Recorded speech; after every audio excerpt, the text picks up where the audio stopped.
Parents को कितनी देर एक बच्चे को मोबाइल देना चाहिए? डिफरेंट काइंड ऑफ वो हेल्थ इश्यूज आ रहे हैं जो पहले बहुत कम दिखते थे, जैसे डायबिटीज़ हो गया, थायराइड हो गया। क्या हमें सूर्यास्त के बाद कुछ नहीं खाना चाहिए? इस पे हमारी हेल्थ पे अच्छा प्रभाव पड़ेगा? लोग कहते हैं वेजिटेरियन होना हेल्दी है, कोई कहता है नॉन वेजिटेरियन ज़्यादा हेल्दी है। ये जो फ़ोन है, स्क्रीन, तो ये जो आई पे जो इफ़ेक्ट आ रहा है, ये हमारे लिए कहाँ तक नुकसानदायक है? अभी जितना भी हम लोग पैक फूड खा रहे हैं, बच्चे बहुत अट्रैक्ट होते हैं पैक फूड के लिए, तो सारा कुछ तो अंडर गवर्नमेंट रूल्स रेगुलेशंस के साथ ही रहता है, बट फिर भी वो हमें हार्म कर रहा है। आप मेरे को जेल भिजवा देंगे देखो सर, दिख अगर तो मैं रहा इसका है ना, सारे जवाब दे दूं तो चला जाऊंगा। नहीं ऐसा नहीं है, बिकॉज़ Suggest कर अवेयरनेस इज सकते हैं। Very important. एक्चुअली क्या होता है, इसको इस तरीके से समझें। फॉर सारे एग्जांपल brands यही कर रहे आजकल हैं। जो है सारे ज्ञान यूट्यूब में है, गूगल माता सब जानती है।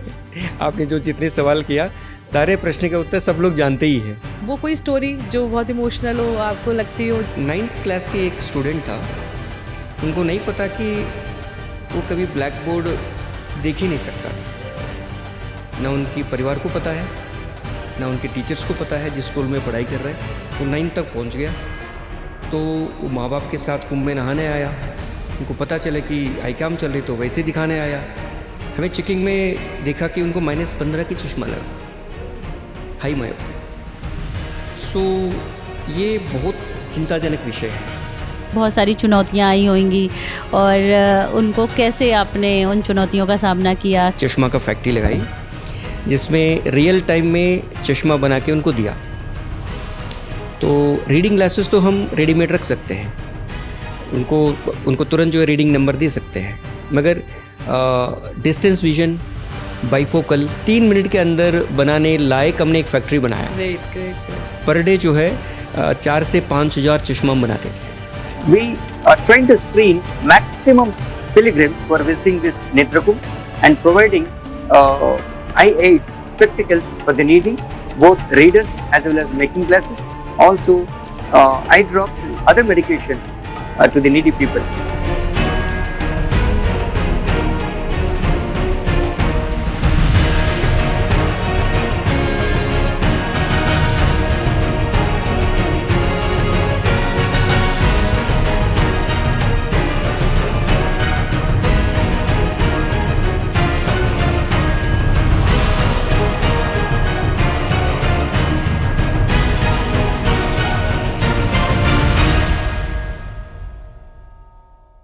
सूलधारणी चैनल में आप सभी का स्वागत है। और आज हम अपने दर्शकों को एक ऐसी शख्सियत से परिचय कराने जा रहे हैं जिन्होंने चिकित्सा सेवा के क्षेत्र में एक बहुत बड़ा नाम और सेवा भाव के क्षेत्र में एक बहुत बड़ा आदर्श स्थापित किया है। और ऐसे शख्स आज हमारे साथ हमारे चैनल में आए हैं, और उनका मैं थोड़ा सा परिचय आप लोगों को कराती हूँ। स्वामी विवेकानंद हेल्थ मिशन के नाम से इस समय कई स्थानों पर, कई राज्यों में संस्थाएं चल रही हैं जो हेल्थ और चिकित्सा की सेवा में कार्य कर रही हैं, जिसमें 14 संस्थाएं ऐसी काम कर रही हैं जो निःशुल्क रूप से जनमानस के लिए और 24 घंटे चिकित्सा सेवा उपलब्ध करा रही हैं। और इस महान सेवा कार्य को करने वाले जो शख्स हैं प्रवीण कुमार रेड्डी जी, आज हम उनके जो अनुभव हैं और इस कार्य को करने की कहाँ से उनको प्रेरणा मिली, कहाँ से मोटिवेशन मिला। जैसा कि आप सोसाइटी या संस्था के नाम से ही प्रदर्शित हो रहा है स्वामी विवेकानंद हेल्थ मिशन, तो कहीं ना कहीं जब इसकी स्थापना हुई होगी तो कोई ना कहीं प्रेरणा क्या रही, उनका जीवन कैसा रहा, कहाँ से थे, कैसा ये विचार आया, ये बहुत सारी चर्चा आज हम उनके साथ करेंगे। और आप सभी लोगों का प्यार, आशीर्वाद हमारी सूलधारणी चैनल के लिए बना रहे, आप लोगों से ऐसी अपेक्षा करते हैं। और इस चर्चा का शुभारंभ हम करते हैं। और सर, बहुत बहुत स्वागत है आपका हमारे सूलधारणी चैनल में, और आप आए और आपने अपना बहुमूल्य समय हमें दिया। तो पहले तो मेरा सबसे जो पहला प्रश्न है वो यही है कि ये इतना बड़ा, इतना महान कार्य कार्य का विचार आपके मन में, और आप जो आपका हमें पता चला है कि आप पहले कर्नल थे और इतना वो भी एक बहुत बड़ा महान कार्य था, उस सेवा को छोड़कर आपने इस समाज सेवा को चुना और इतना बड़ा 14 संस्थाएं आपकी इस सेवा में कार्य कर रही हैं। तो ऐसी प्रेरणा आपको कैसे, कहाँ से मिली, और ये सब हमारे दर्शकों को आप बताइए। डिटेल में बताइए आपका जो मिशन रहा है ना अभी तक, जो आपने विजन पकड़ रखा है वो सारा। बहुत बहुत धन्यवाद। सबसे पहले शूलधारणी आप ये चैनल चला रहे, आपके लिए और दर्शकों के लिए बहुत बहुत साधुवाद। ये विवेकानंद हेल्थ मिशन सोसाइटी जो आपने नाम लिया है, ये इसमें तो मैं बहुत देरी में जुड़ा हूँ। तो मेरे सहयोगी और साथी लोग इसको 2012 से चला रहे थे। तो इस कार्य में मैं भारतीय सेना में डॉक्टर रहा, तो उस समय उनसे प्रेरणा लेके मैं एज ए वॉलंटरी डॉक्टर आता था। तो उत्तराखंड के दूरस्थ स्थानों में ये संस्था बहुत अच्छा कार्य कर रही थी। तो मेरा सौभाग्य था कि जब भी मेरे को मौका मिले, समय समय पे सेवा करने के लिए आता था। तो 2012 से 18 तक जो है संस्था 5 हॉस्पिटल जो है उत्तराखंड में खड़ा करी है। धर्मावाला से एक छोटी सी जगह से शुरू करके 2013 में जो केदारनाथ आपदा आई थी, उस समय काफ़ी सारे डॉक्टर्स जिन्होंने इसको शुरू किया, वो सब लोग जो है केदारनाथ की घाटी में इतनी बड़ी त्रासदी हुई, उसमें सेवा करने के लिए अग्रसर होकर आगे गए थे। तो उनको लगा कि चार धाम की मार्ग में इसकी स्वास्थ्य सेवा की और सुविधा होनी चाहिए। इसके लिए चार धाम के मार्ग में 4 अस्पताल बनाए थे। तो ये अपने आप में एक देश के ही अनोखा काम है, और इसके लिए जो है जो डॉक्टर्स जिन्होंने शुरू किया, उन सब के लिए जो है काफ़ी बधाई के पात्र है सब लोग। उनसे प्रेरणा लेके उनके साथ जुड़ के काम करने के सौभाग्य मिला। 2018 जब यात्रा चल रही थी, शुरू ही हुई थी, पहले 15 दिन में चार धाम के मार्ग में 158 लोगों की मृत्यु हुई। ऐसी बड़ी खबर टाइम्स ऑफ इंडिया में अखबार में छपा। उस समय इस संस्था के सारे लोग जो है दिल्ली में एक बैठक बुलाई। तो उन्होंने उस बैठक में मैं सौभाग्य से मेरे को भी शामिल होने का सौभाग्य मिला। तो उसमें चर्चा हुई थी क्या हम बद्री केदार गंगोत्री मार्ग में जो चला रहे धाम के पास में हम चला सकते हैं क्या। तो सबने विचार बनाया, और 2019 में कपाट खुलते ही साथ ही एक अस्पताल वहाँ भी शुरू हुई। तो 2019 में सितंबर में केदारनाथ में भी एक अस्पताल उसी समय बना दिया।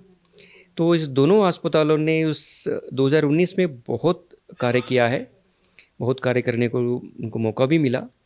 तो हजारों यात्रियों को उस समय बचाया। सक्सेसफुल काफ़ी हुआ। मतलब अभी टोटल कितने हैं अभी हमारे उत्तराखंड में? अभी वर्तमान में 11 हॉस्पिटल संचालन में है, 3 धामों में है, बद्री केदार गंगोत्री। अच्छा, और यूपी में भी? हाँ, ये कार्य आगे बढ़ता गया। तो अभी दिल्ली में एक पॉलीक्लिनिक अच्छा सा संचालन में है। मथुरा वृंदावन में 450 बेड का एक बड़ा अस्पताल अभी शुरू होने वाला है। अच्छा, काम चल रहा है उसमें, ओपीडी सेवाएं चालू है। बाकी और बड़ा कार्य होने के लिए चल रही होने वाला है। जी जी जी। आपका बहुत बड़ा एक कैंप जो 2025 का जो महाकुंभ हुआ, उसमें माननीय प्रधानमंत्री मोदी जी ने भी इस सेवा कार्य के लिए सराहना की।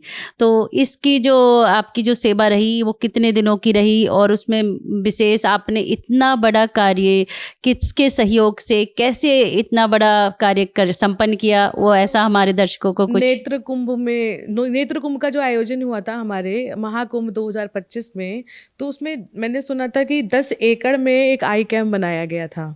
तो जो कि जिसमें आपका एक बहुत बड़ा विजन था, और शायद वो सक्सेसफुल भी हुआ। तो ये विचार जो आप बात कर रहे हैं और शिवांगी दी बोल रही हैं, कैसे तो ऑर्गेनाइज किया आपने, बताइए उस विषय में, है ना। 2025 जो महाकुंभ जो है विश्व के लिए, भारत के लिए एक बहुत महान कार्य रहा। 144 साल के बाद जो है ऐसा संयोग से एक महाकुंभ के आयोजन हुआ। तो जैसे 14 हॉस्पिटल हम इतने 12 साल से संचालन करते आ रहे, तो ये नेत्र कुंभ 2025 जो है हमारे लिए तीसरा अनुभव है। 2019 में कुंभ जो प्रयागराज में कुंभ की आयोजन हुई थी, अर्धकुंभ कहते आए थे। अर्धकुंभ। हाँ हाँ, अर्धकुंभ कहते तो हैं, राइट। अभी उसकी परिभाषा बदली है कुंभ और महाकुंभ। महाकुंभ जी। इसके पहले परिभाषा थी अर्धकुंभ और कुंभ। पूर्ण कुंभ जी। तो उस समय इसी एक नेत्र कुंभ का आयोजन हुआ, exclusive I checking and spectacled distribution ऐसा रहा। उसमें भी काफ़ी बड़ा कार्य हुआ था। तो उसी प्रेरणा से जो है 2021 में हरिद्वार में भी एक लगाया था। कोविड के उसमें कालखंड था तो इतना ज़्यादा काम नहीं हो पाया था। इस दोनों कार्य से जो अनुभव था तो समाज में आई चेकिंग, बेसिकली इसको इस तरह की हमें देखना चाहिए कि अंधत्व मुक्त भारत के लिए भारत में कई सारे परियोजना चलती है।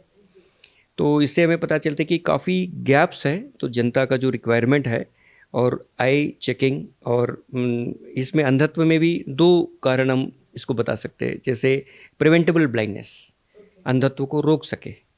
तो 2019 का कुंभ का जो आयोजन था उसमें भी 2 लाख से अधिक लोगों को जांच किया और 1 लाख से अधिक चश्मा वितरण हुआ। बहुत बड़ा आंकड़ा है जी। हाँ, तो बहुत बड़े आंकड़े हैं और इससे पता चलता है कि इतने लोगों को रिक्वायरमेंट भी रिक्वायरमेंट थी जी। और हम 2025 में अभी पहुंच गए हैं और हम रॉकेट साइंस की बात करते हैं, बड़े बड़े बातें करते हैं। तो हम बहुत आसानी से इस गैप को पूरा करके समाज में जो वंचित है उन लोगों को प्रिवेंटेबल ब्लाइंडनेस से मुक्त कर सकते हैं, ऐसा इस संस्था ने सोचा है। और बहुत सारे संस्थाएं मिलके इस काम को अंजाम दिया।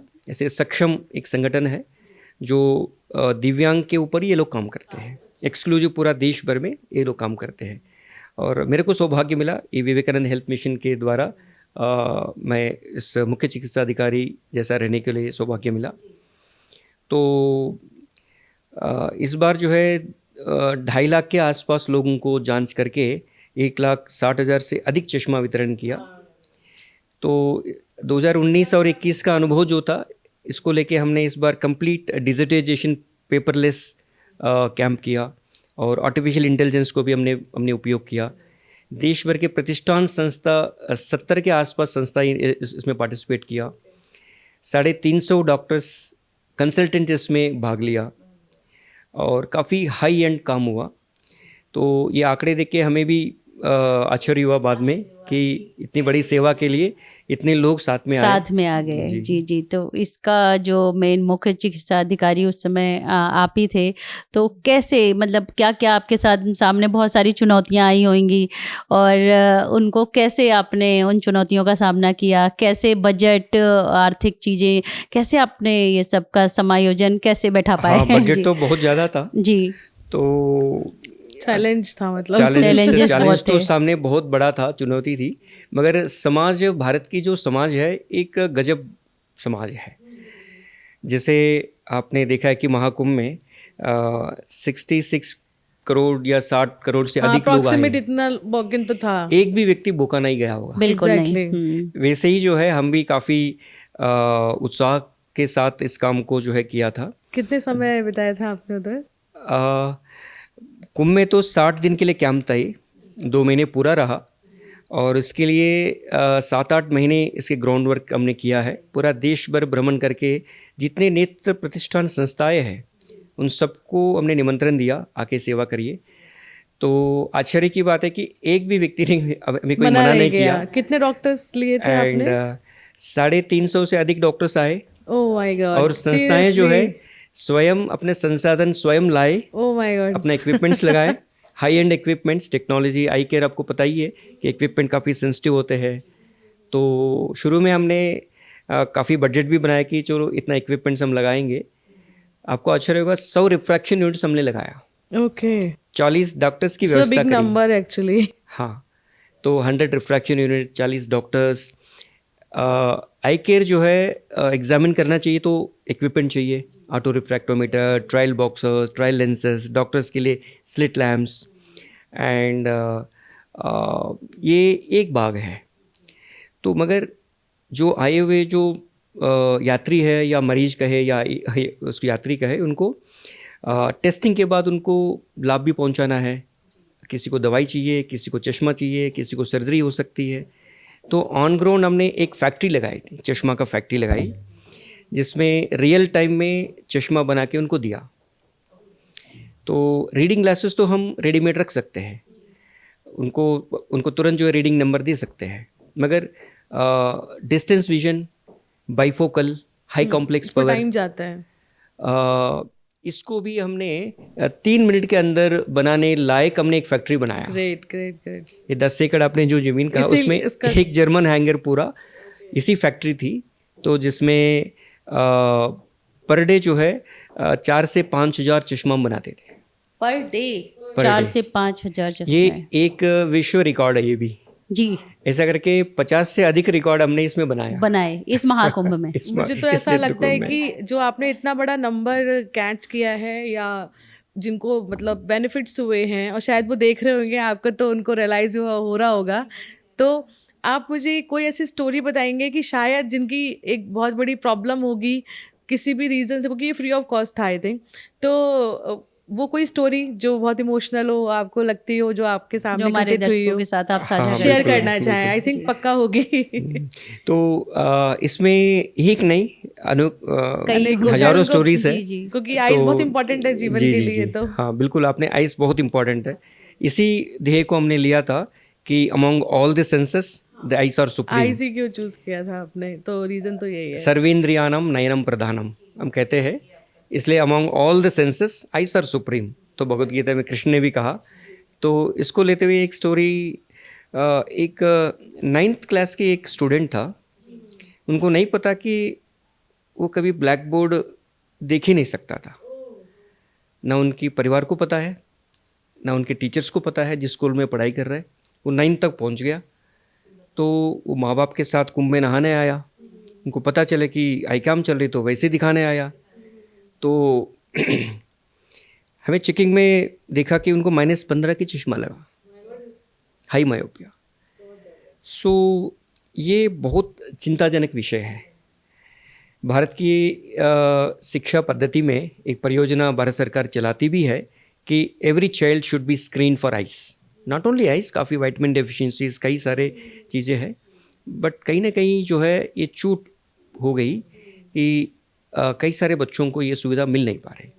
ऐसे कई सारे बच्चों को हमने फर्स्ट टाइम चश्मा दिया जिनको अत्यंत आवश्यक है, उसके बिना उसके जीवन चल ही नहीं सकती। शायद वो बता नहीं पाए हो। हाँ, तो वो बता नहीं पाया, न उनके माँ बाप ने पहचान नहीं पाया, उनके टीचर्स ने भी वो पहचान ट्रेवल नहीं में थे पाया। एक तरह से। तो ये बहुत बड़ी जो है कार्य करना है हमें समाज में, कि इस गैप को फिलअप करना है। ये हमें जो है सेटिस्फैक्शन मिलता था इन सारे बच्चों को, हमें इस कार्य इस नेत्रकुंभ के द्वारा चश्मा प्रदान करने का सौभाग्य मिला। जो आपने ये इतना बड़ा अभियान चलाया, उसमें मोस्टली आपके पास जो पेशेंट आए, तो उनका जो आपने बताया अभी 9th क्लास का एक है, तो जो बेसिक जो इस वो रहा आपका कैलकुलेशन, तो उसमें कितना आपको लगा कि 18 से माइनर जो चाइल्ड आए उनका रेशियो क्या रहा? हाँ, ये बड़ा सवाल किया आपने। तो इसमें टोटल जो संख्या हमारे पास आई, एज ग्रुप क्या थे? हाँ, इसमें 80% जो है यूपी की आबादी थी। 80% यूपी 80% यूपी स्वाभाविक है कि लेकिन उत्तराखंड में था, तो लोकल के भी काफ़ी लोग आए, तो उनको पता भी चला था। हमने एक कुंभ शुरू होने के पहले 1 महीने के पहले हमारे 1-2 वैन भी पूरा ग्रामीण क्षेत्र में जो है घूम के उनको अवेयरनेस के लिए टेस्टिंग भी करते थे, उनको चश्मा के लिए यहाँ बुलाते थे। इसके द्वारा एक अभियान भी हमने चलाया था कि आसपास के लोगों को भी काफ़ी सुविधा मिले। और 20% जो थे बाकी देश में थे, और आपको सुन के अच्छा लगेगा, भारत के सारे राज्यों से इसमें बेनिफिशियरीज थे, और इंक्लूडिंग यूनियन टेरिटरीज, और विदेश के भी 15 राज्यों से 1600 लोग भी इसमें लाभ लिया। और बच्चों की बात करें कि अभी इसकी एनालिसिस चल रही है, हमारी पूरी जो डेटा एनालिसिस कर रहे हैं हम, अराउंड 1.5 to 2% इसमें बच्चे थे। तो इन सबको जो है स्वाभाविक है कि बच्चों को रीडिंग ग्लासेस तो लगता नहीं, उनको हाई मायोपिया रहती है या मायोपिया। सो एंड एक और बात हमारे सामने आई, ये भी रिसर्च का विषय है, तो हम भी अभी 2 नेशनल इंस्टीट्यूट्स को हमने दिया है इसको रिसर्च करने के लिए। उसके बाद हम भारत सरकार को भी ये आंकड़े देंगे हम, ताकि पॉलिसी मेकिंग में भी इसका सरकार को भी उपयोग हो। ताकि वो इसको एडिशन करे, स्कूल हेल्थ को भी स्ट्रेंथन करे, और समाज में जो बदलाव आ रही है, नंबर्स जो बदलाव आ रही है, चाहे वो हाई कॉम्प्लेक्स पावर्स हो या बाईफोकल की ज़रूरत हो, ये इसमें मेरे को लगता है कि काफ़ी चेंजेस है। अब बिना आंकड़े के अभी मैं बता नहीं सकता, बट ये रिसर्च चल रही है अभी, ऑब्जर्वेशन है आपका। हाँ, इसमें हमें लगा उस समय जो हम जो जिस तरह के पेशेंट्स जिस तरह की नंबर्स हम दे रहे थे, तो हाई कॉम्प्लेक्स पावर की संख्या बहुत ज़्यादा थी। रीजंस क्या लगते हैं आपको उसके पीछे? -27 तक हमने दिया टू मच नंबर। हाँ। और एज ग्रुप क्या रहा होगा इनका?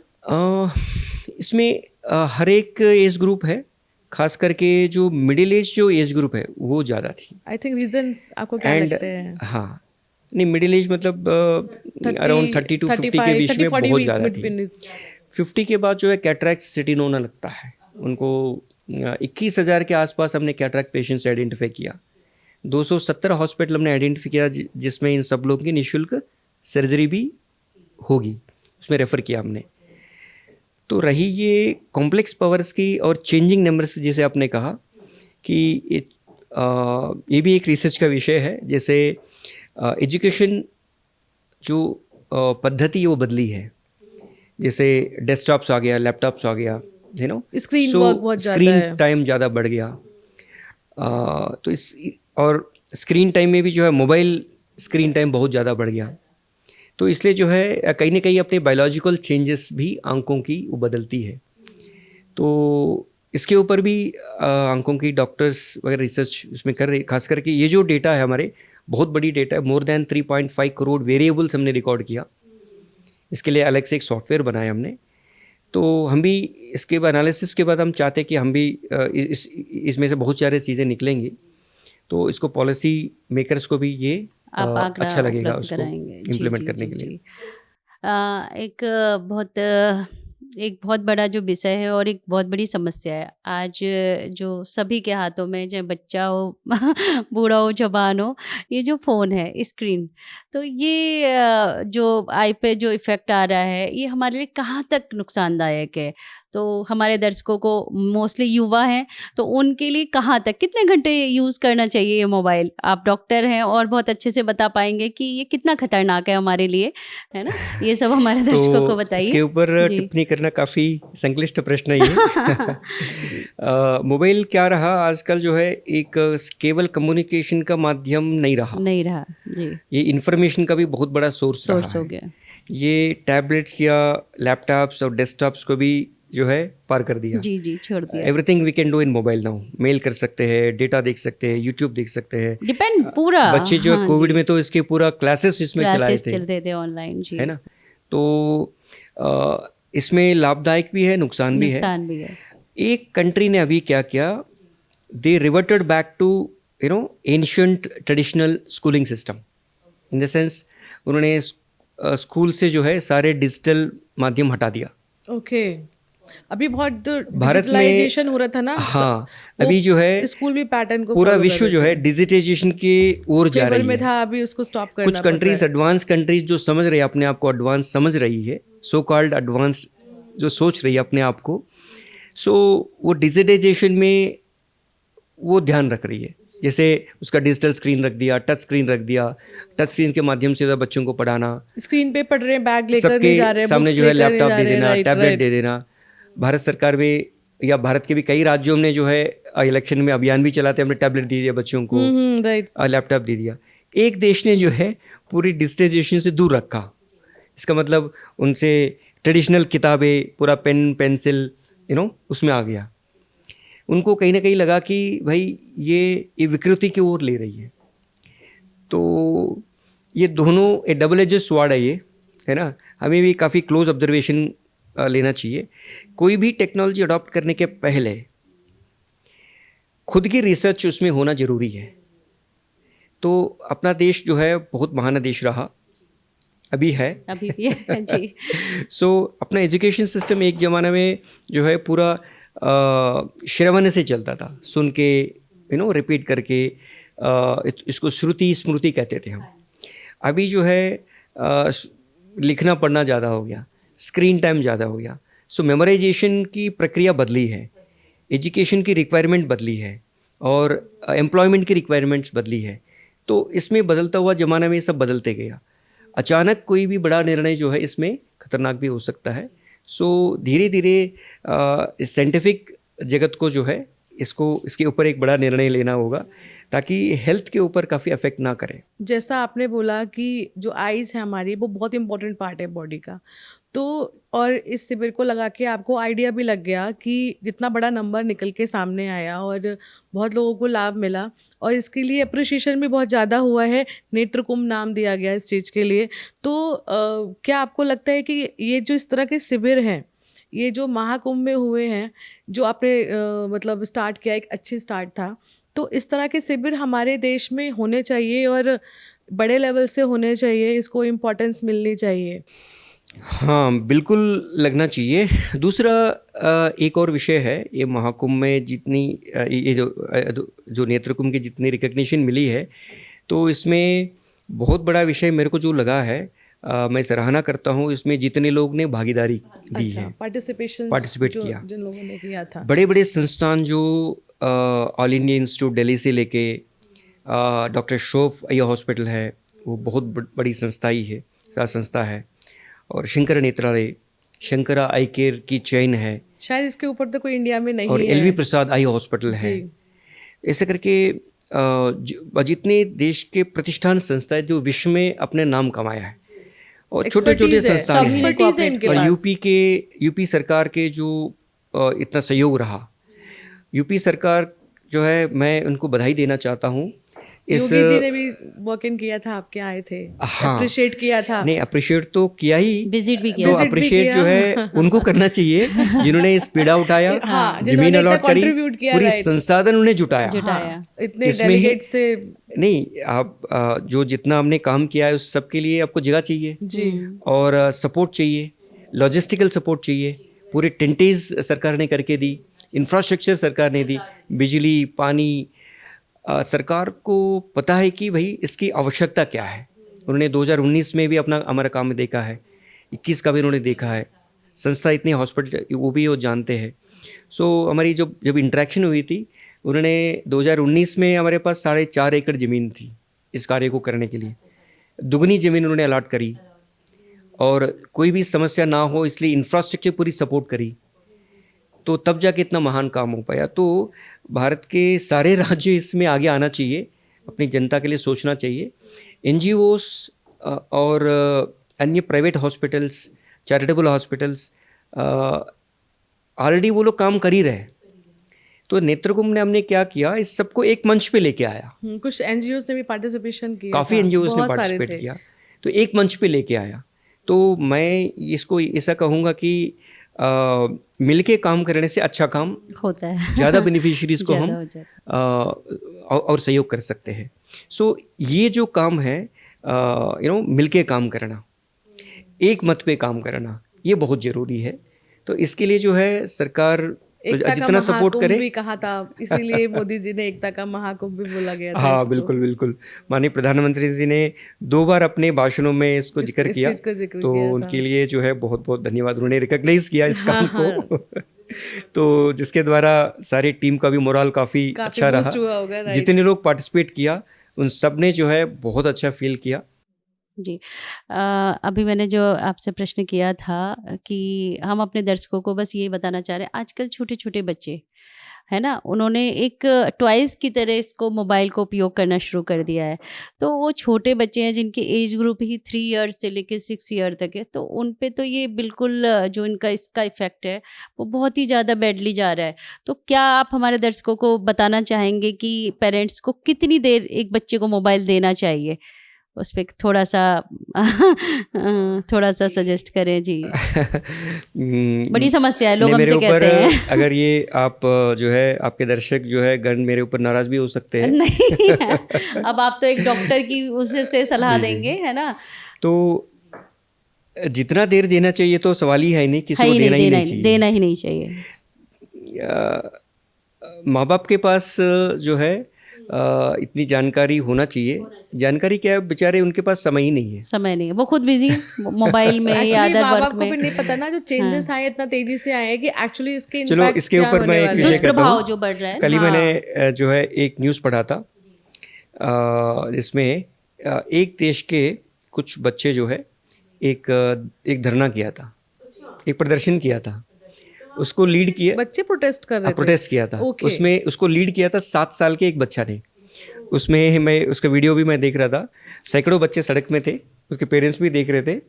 तो उनका ये विषय था कि भाई पेरेंट्स हमें समय नहीं दे रहा है, ओह, पेरेंट्स मोबाइल में बिजी है, क्या बात है। वो हमसे खेले। वो खुद भी मोबाइल में खेल रहे, बच्चों को भी मोबाइल दे रहे हैं, फ्री होना चाह रहे हैं जी। फ्री होना चाह रहा है।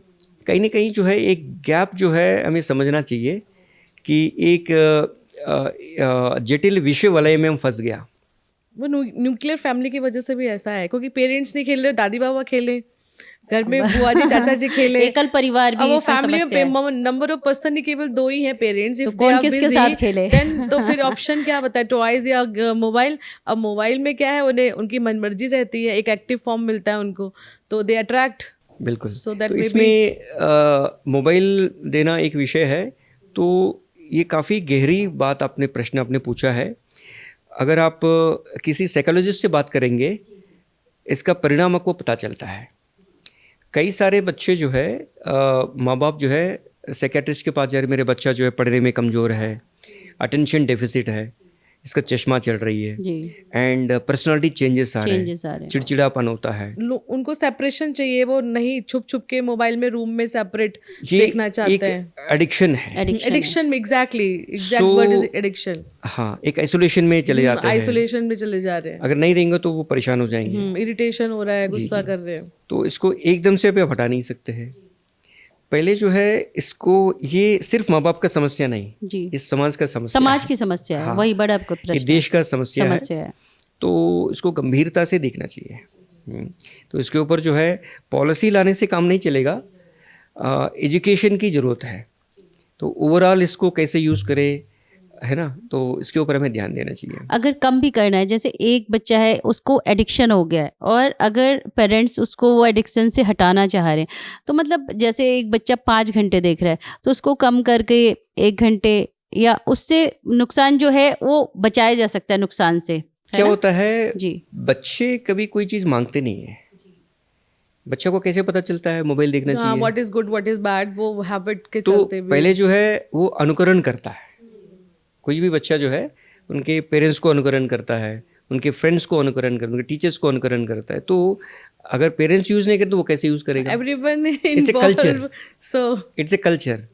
आप कई सारे चित्र अगर आप गूगल करेंगे, एक माँ जो है बच्चे को दूध पिला रही है, वो मोबाइल देख रही है ना, तो कुकिंग कर रही है, मोबाइल देख रही है, वीडियो देख रही है। तो बेसिकली उनको भी नहीं पता है कि वो जब वो एडिक्शन में पहुंच गए हैं। बिल्कुल। हाँ, तो इस चीज़ बहुत को बड़ा कारण है। हाँ, ये भी एक साइकोलॉजिकल इफेक्ट है। जो माँ जो है दूध पिला रही है, एक काफ़ी इमोशनल चीज़ है ये। तो आप समझ सकते हैं मैं क्या बोलना चाह रहा हूँ।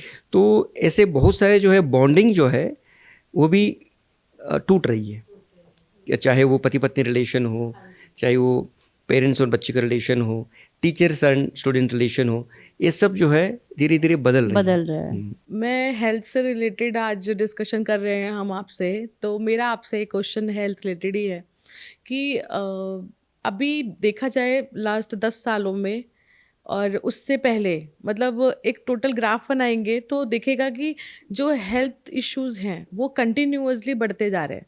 डिफरेंट काइंड ऑफ वो हेल्थ इश्यूज आ रहे हैं जो पहले बहुत कम दिखते थे, जैसे डायबिटीज़ हो गया, थायराइड हो गया और ओबेसिटी हो गया, एंड हाई ब्लड प्रेशर तो नॉर्मल है, डायबिटीज़ तो एकदम नॉर्मल है। तो ये जो इस टाइप की प्रॉब्लम्स जो आप देख रहे हैं डेली, शायद आप भी फेस ही करते हैं ये सब, तो इसके रीजंस आपको क्या लगते हैं? मतलब एग्जैक्टली जो पब्लिक हमें देख रही होगी, तो अगर आप इन्हें 1 लाइन 1 वर्ड्स में बोले, what is the reason exactly behind why it is happened, and मतलब in numbers so much numbers are coming, so what is reason exactly behind? So please थोड़ा सा एक्सप्लेन करेंगे तो बी रियली। अगर 1 line में कहा जाए तो इसको जो है मैं इस तरह के कह सकता हूँ कि जो भारतीय सनातन पद्धति, जो जीने की पद्धति है, उससे हम बहुत दूर हो चुके हैं। एक ग्रेट। लाइफस्टाइल जो हाँ लाइफस्टाइल जो है, और जब इससे दूर हो गया, बाकी सब जो एक विश्व साइकिल है, हम बेसिकली एक विश्व साइकिल में फंस गया है। इसको ऐसा कहना मतलब जीवन शैली इसलिए कहा मैं, जब से हम सुबह नींद खुलती है और शाम को जो है हम सोने जाते हैं, इसके बीच में और नींद के बीच में भी स्लीप साइकिल भी बदल गई है ना। तो जब स्लीप साइकिल बदलती है, मनुष्य का सर्काडियन रिदम बदलता है। तो आपको इस तरह की इसको समझना चाहिए कि मनुष्य की जो जीवन है या शरीर है वो हार्मोन से चलता है। हार्मोन जो है सर्काडियन रिदम मेंटेन करती है। सर्काडियन रिदम का मतलब ये होता है कि सनराइज या सनसेट, इसको सर्काडियन रिदम कहते हैं। पशु तो पक्षी आम भाषा में भी फॉलो करते हैं। वो तो फॉलो करते ही है वो बेचारे 3-4 बजे 5 शाम बजे को सीधे घर आ जाते हैं अपना टाइम आप पे। सुबह जो है पक्षी बोलना शुरू कर देता है। तो मनुष्य का जो हार्मोनल सिस्टम है ये भी सर्काडियन रिदम से जुड़ी हुई है। जब सर्काडियन रिदम बदल गई, अपने मेटाबॉलिक चेंजेस भी बदल जाते हैं, तो स्लीप साइकिल बदल जाती है। खान पीन में कहे तो ये बड़ा सब्जेक्ट है। अडल्ट्रेशन बहुत ही ज़्यादा है, सो इसके कारण जो है बीमार पड़ना स्वाभाविक है। तो अभी हमें चुनना चाहिए, हमें क्या चाहिए। हाँ, तो इसके लिए मेरा आज का लास्ट क्वेश्चन आपसे कि अभी जितना भी हम लोग पैक फूड खा रहे हैं, बच्चे बहुत अट्रैक्ट होते हैं पैक फूड के लिए, और चूंकि सारे घर में एम्प्लॉयड है, मेल एंड फीमेल, मतलब वाइफ भी एंड हस्बैंड ऑल्सो, तो क्या होता है कि वी ऑलरेडी अट्रैक्ट की पैक फूड ऑर्डर करो, चलो मंगा लेते हैं। तो सारा कुछ तो अंडर गवर्नमेंट रूल्स रेगुलेशंस के साथ ही रहता है। तब जो पैरामीटर्स हैं वो फॉलो करते हैं, जो पैक फूड है वो भी फॉलो करता है, लिख कर भी देता है कि हमने फॉलो किया, बट फिर भी वो हमें हार्म कर रहा है। तो ये मैं आपसे जानना चाहती हूँ कि इसके लिए हमारे क्या कानून होने चाहिए, क्या गवर्नमेंट को अभी और एक्शन प्लान में आना चाहिए? आप मेरे को जेल भिजवा देंगे मीन्स कि देखो सर, दिख अगर तो मैं रहा इसका है ना। सारे जवाब दे दूं तो चला जो है, जाऊंगा। नहीं ऐसा नहीं है, बिकॉज Suggest कर अवेयरनेस सकते इज हैं। वेरी इंपॉर्टेंट, क्योंकि वो लोग तो एक ब्रांड को रिप्रेजेंट करते हैं, बहुत ब्यूटीफुली प्रेजेंट एक्चुअली करते क्या हैं। होता है, इसको इस तरह की समझिए। फॉर सारे एग्जांपल brands यही कर रहे आजकल जो है सारे ज्ञान यूट्यूब में है, गूगल माता सब जानती है। आपने जो जितने सवाल किया, सारे प्रश्न का उत्तर सब लोग जानते ही है। एक बड़ी बात है कि पालन नहीं करना चाहते। जी। दूसरी बात है कि अडल्ट्रेशन जो है सब सारी जो लोग कहते हैं कि हम सारे रूल्स एंड रेगुलेशन फॉलो कर रहे हैं, ये गलत बात है ना। सो कहीं ना कहीं जो है गैप है, तभी तो बीमार पड़ रहे हैं। तो इसका मतलब कहीं ना कहीं गैप्स है। तो हमें इसलिए मैं कहता हूँ, दोबारा इसको कहता हूँ कि हमें जानना चाहिए हमें चाहिए क्या। हाँ वही बताइए। हमें बिजनेस करना चाहिए, पैसा कमाना चाहिए, तो पैसा कमाएगा।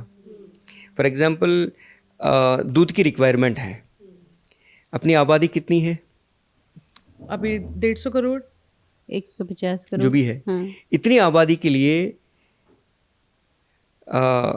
जो अवेलेबिलिटी जो है कंज्यूम कर सके ऐसा मिल्क प्रोडक्शन है भारत में, ये झूठ है।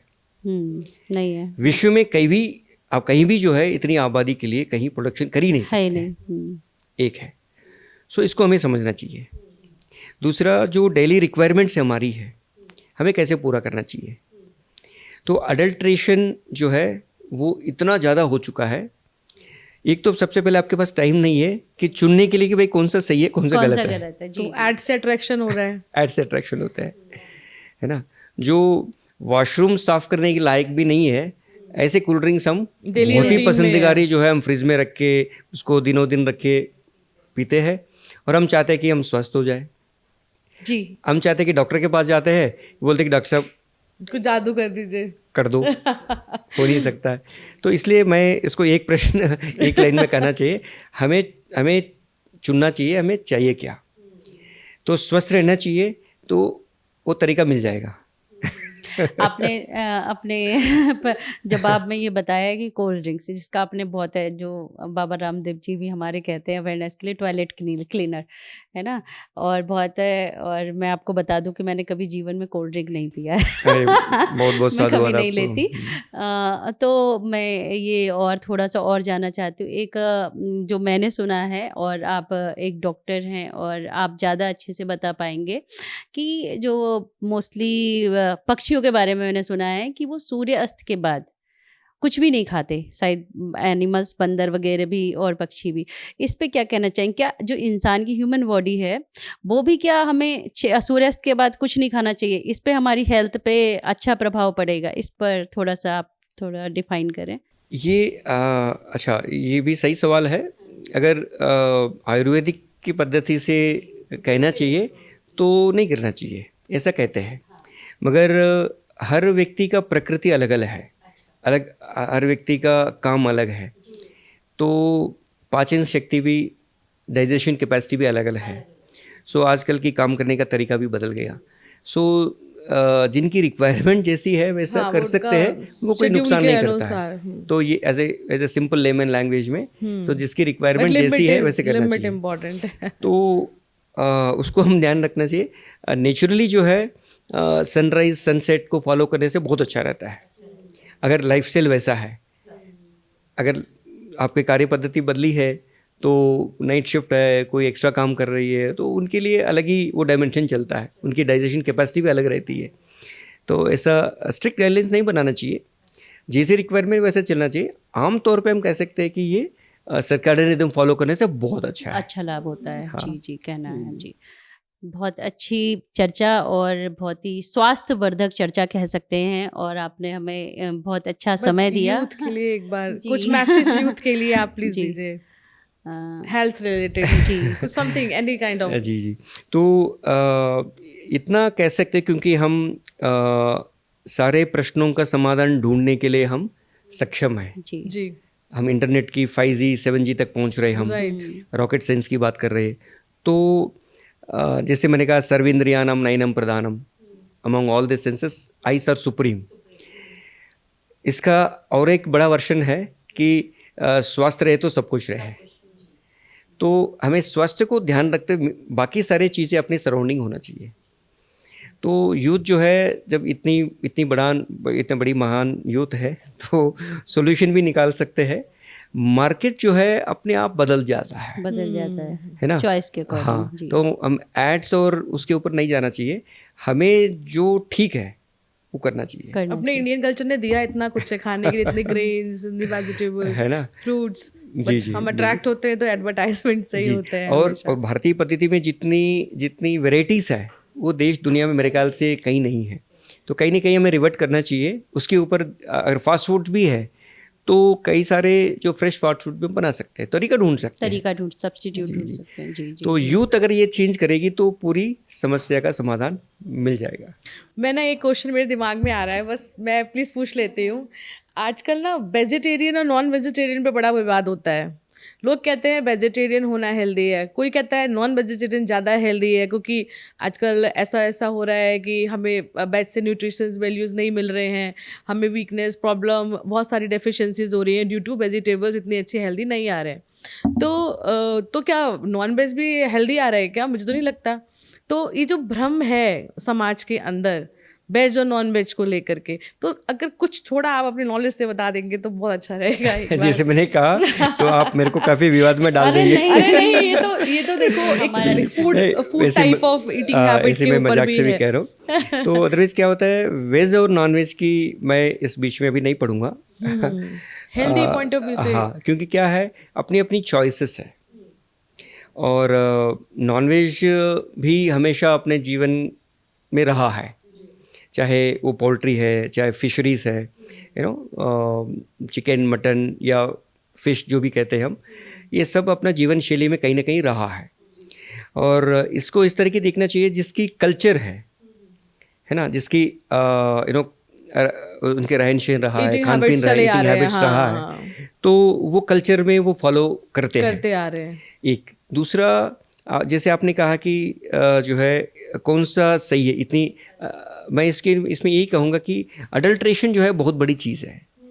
जैसे फॉर एग्जांपल जो है natural fish, natural chicken, natural mutton एक है, नहीं तो 30-40 डेज में विथ इंजेक्शंस या हार्मोन्स में जो आ रहा है वो आ रहा है, तो कहीं ना कहीं जो है ये हेल्थ में बहुत बड़ा इफेक्ट करता है। अगर इसकी गहराई चर्चा में मैं नहीं जाऊंगा, वेज और नॉन वेज जो है वो तो सैद्धांतिक और आध्यात्मिक चीज़ें हो जाएगा, अपनी अपनी पर्सनल चॉइसेस में तो मैं छोड़ना चाहता हूँ। हेल्थ की अडल्ट्रेशन के लिए मैं कहूँगा कि सीवियर बीमारियां अडल्ट्रेशन नहीं होना चाहिए हमें। अगर रिक्वायरमेंट जो है ये एक्चुअली ये फूड साइकिल है। अगर आप नॉनवेज पूरा बंद कर दोगे तो अगर एक तरफ से जाए तो इकोनॉमी भी अफेक्ट करेगी और कई लोगों का फूड हैबिट्स भी अफेक्ट होगा। तो रेशनली जो है हमें अपनी जनता को भी गाइड करना चाहिए। सरकार इसके ऊपर बहुत बड़ी रिसर्च और दिमाग और समय इसको लगाना चाहिए कि बिना अडल्ट्रेशन इतनी फूड रिक्वायरमेंट्स कैसे पूरा हो सकता है। इसमें रूल्स एंड रेगुलेशन सख्ती लाना चाहिए। अभी कुछ मुंबई के साइड कुछ केस हो रहे हैं, मतलब कुछ अभी जो कैंसरस पेशेंट हैं वो बढ़ते जा रहे हैं। तो अभी एक रिसर्च में पढ़ रही थी, तो उसमें था कि जो लाल मांस का यूज़ करते हैं लोग, मतलब काफ़ी सोसाइटीज़ में यूज़ होता है, तो उसकी वजह से भी जो फॉरेन में ज़्यादा यूज़ होता है लाल मांस, अब इंडिया में बहुत ज़्यादा उसका कंजम्पशन चालू है। तो उसमें निकल कर आया कि जो कैंसरस पेशेंट हैं वो उसकी हैबिट में बहुत ज़्यादा है, सो दैट भी ये एक डिजीज़ जो है जो डेवलप कर रही है। तो मैं डिटेल में आज बात नहीं करके हम पक्का करेंगे इस विषय में बात। तो उसमें भी वो निकल कर आ रहा है रिसर्च में कि जो वो कंज्यूम कर रहे हैं, जो उस लाल मांस को यूज़ कर रहे हैं, तो वो उसके भी पीछे का जो प्रोसीजर है वो नेचुरल नहीं होकर के आर्टिफिशियली ही है। तो दैट इज़ वाई जो ह्यूमन बॉडी में बहुत सारी बीमारियों को, जो कैंसरस जैसी कैंसर बीमारी भी डेवलप कर रहा है डिफरेंट वे में। तो नहीं, आपने जो बड़ी समस्या की जो नाम लिया, कैंसर जो है, ये तो निश्चित रूप से काफ़ी बड़ा है। जैसे फॉर एग्जांपल पंजाब से एक ट्रेन चलती है, उसको कैंसर ट्रेन ही कहते हैं। अच्छा, अगर आपने सुना तो होगा, उसका नहीं तो नाम क्यों रखा है ऐसा? कैंसर ट्रेन कहते हैं। उसका ट्रेन पूरा कैंसर पेशेंट से भरा हुआ है। पिछले 1-2 दशक से ये नाम चल रहे हैं। इसके पीछे कारण आप रिसर्च करेंगे तो आपको जो है आश्चर्य होगा कि अपनी जो खेती की जो पद्धति है वो की पूरी बदल गई है। ऑर्गेनिक फार्मिंग से पेस्टिसाइड्स एंड जो इतनी ज़्यादा यूज़ हुई, सॉइल पूरा ख़राब हो गया। एंड वहाँ से जो फसल उगी है उसके कारण उसकी जनता में, अगर ये कैंसर ट्रेन के बारे में आप पढ़ेंगे तो मेरे को आश्चर्य लगता है कि समस्याएं जो है हर जगह है। जैसे आपने मुंबई की बात करी, मैं आपको पंजाब की उदाहरण दिया कि वहाँ से कैंसर ट्रेन चलता है। आप किसी भी हॉस्पिटल चले जाइए तो आप जो है बहुत सारे डेटा आपके पास निकल सकता है। हर घर में ऐसा कोई मरीज़ नहीं है, ऐसा कोई व्यक्ति नहीं है, ऐसा कोई परिवार नहीं है जहाँ बीपी और शुगर की दवाई नहीं खा रहा है। ऐसा कोई मोहल्ला में ऐसा कोई परिवार नहीं आप जो है निकाल नहीं सकते हैं कि जिसमें कैंसर नहीं है। तो समस्या इतनी बड़ी है, तो मैं दोबारा वही कहूँगा कि तो हम समाधान ढूंढने की तरफ हम नहीं जा रहे हैं। तो कहीं ना कहीं जो है जो समस्याएं हैं उनको सोल्यूशन भी साथ में ही मिलता है। तो ऐसा कोई समस्या नहीं जो बिना सोल्यूशन है। सो चाहे वो लाल मांस है या अपना अडल्ट्रेशन फूड्स है या फास्ट फूड्स है, या नहीं तो अपनी जो खेती की जो पद्धति बदली है जो है ना, इस सब के ऊपर हमें काम करना पड़ेगा जी। आपकी जो चर्चा का पूरा सार है, मैं देखती हूँ अगर सनातन या जो वैदिक जीवन शैली है उसको अपनाकर बहुत सारे रोगों से बचा जा सकता है, मुझे लगता है ना। आपकी चर्चा का सार भी यही है। तो हमारे युवाओं को या हमारे समाज को जो हमारी पुरानी जीवन शैली थी और जो वैदिक सनातन और जो प्रूवन है उसकी ओर अगर लौटें तो बहुत सारी जो समस्याएं हैं उनका समाधान मिल सकता है। बिल्कुल है। जैसे मतलब हमने अब तक जो समस्या के बारे में बात किया, पॉजिटिव साइड देखे कि अगर आपने यूट्यूब देखिए, इंस्टाग्राम देखिए, काफ़ी यंग जनरेशन, काफ़ी लोग भी इसके ऊपर ध्यान दे रही है। काफ़ी लोग इसमें शिफ्ट हो रहे हैं। ऑर्गेनिक फार्मिंग, ऑर्गेनिक खेती, बड़े बड़े लोग अपनी नौकरियां छोड़ रही है। सॉफ्टवेयर जो है वो नौकरियां छोड़ के ऑर्गेनिक खेती कर रही है, हेल्दी लिविंग के ऊपर जा रहा है, योगा कर रहे हैं, है ना। तो काफ़ी सारे पॉजिटिव साइंस भी है। जी जी जी। उम्मीद करते हैं कि ये Thank you जो है so ये शिफ्ट much. जो है ड्रिफ्ट ये होके अगेन भारत देश जो है विश्व को एक गाइडलाइंस दोबारा देगी कि भाई हेल्दी लाइफ जी कैसे जी जिए। जी जी जी। बहुत अच्छा लगा सर, आप हमारे सूलधारणी चैनल में आए और आपने इतना अच्छा विषय जो स्वास्थ्य की दृष्टि से हमारे दर्शकों को बहुत लाभ पहुंचा सकता है और उस पर हमने चर्चा की, और आगे भी हम आपसे अन्य विषयों पर चर्चा करते रहेंगे, ऐसा हमारा विश्वास है। और आपने जो इतना महान और सेवा कार्य हमारे महाकुंभ के लिए किया, इसके लिए आप बहुत बहुत बधाई के पात्र हैं। आपकी पूरी टीम इसके लिए बहुत बहुत बधाई की पात्र हैं, और आपका पुनः आभार व अभिनंदन हमारे चैनल में। Thank you so much. धन्यवाद।